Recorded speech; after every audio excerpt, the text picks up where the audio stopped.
हे hi everyone, कैसे हैं आप सब। This is CA Kaushik S Agarwal, your friend mentor teacher for CA foundation and inter level. RTR 4 Indian contract act unit 1 part 3 acceptance. Acceptance मतलब क्या? When the person to whom the proposal is made signifies his assent thereto, proposal is said to be accepted। और proposal when accepted becomes a promise। एक person जिसको की offer किया गया है, जैसे ही वो अपना assent सिग्निफाई कर देता है, proposal accept हो गया है ऐसा मान लिया जाता है and it turns into a promise।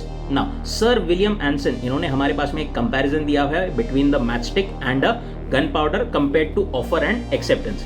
जैसे गन पाउडर अपने आप से कुछ नहीं कर सकता, बारूद अपने आप से कुछ नहीं कर सकता, बट जैसे ही उसमें मैच स्टिक लगी वैसे ही it blasts and it can not be undone. वैसे ही ऑफर अपने आप में कुछ नहीं कर सकता, बट जैसे ही उसको एक्सेप्टेंस की मैच स्टिक लगी वैसे ही it blasts into a contract and it can not be undone, right. Then legal rules regarding valid acceptance हमारे पास में क्या बोलते थे? लीगल रूल्स बोलते थे सबसे पहले acceptance can be given only by the person जिसको ऑफर किया गया है, to whom the offer is made. इसमें हमारे पास में एक केस लॉ भी था इंपॉर्टेंट, बोल्टन वर्सेस जोन्स का। दूसरी चीज, acceptance must be absolute unqualified, that is conditional acceptance जो है वो वैलिड नहीं रहेगा।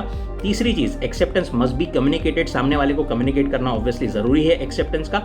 चौथी चीज, acceptance must be in the prescribe mode, सामने वाले ने जिस तरीके से आपसे मांगा था एक्सेप्टेंस उसी हिसाब से रहना चाहिए। आपने दूसरे मोड से कर दिया तो चलेगा क्या? अगर सामने वाले ने ऑब्जेक्शन नहीं लिया ऑन दैट अदर मोड तो फिर चल जाएगा।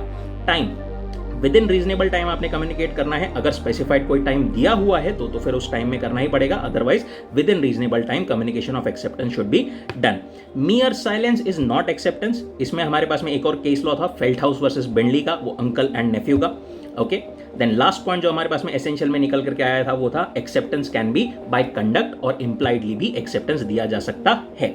नाउ कम्युनिकेशन जो है about the offer and acceptance and उसका रिवोकेशन, ये हम कंप्लीट करेंगे नेक्स्ट आरटीआर में। अभी जो है एक दूसरा पॉइंट कवर करते हैं, communication of performance. Communication of performance, इसमें हमारे पास में एक केस लॉ भी था Carlill versus carbolic smoke ball. यहाँ पर वो केस लॉ में दो पॉइंट्स इंपॉर्टेंट हमारे पास में थे। एक तो कंपनी बोल रही थी कि इन्होंने जो है हमारे ऑफर को एक्सेप्ट नहीं किया है, हमने कोई ऑफर ही नहीं किया है इनफैक्ट, बट कोर्ट ने बोला था कि नहीं, आपने जो है जनरल ऑफर किया है, मिसेस कार्लिल ने उसको एक्सेप्ट किया है bye consuming the smoke ball. दूसरी चीज कंपनी का बोलना था कि इन्होंने जो परफॉर्मेंस किया है of consuming the smoke ball वो इन्होंने कम्युनिकेट नहीं किया है।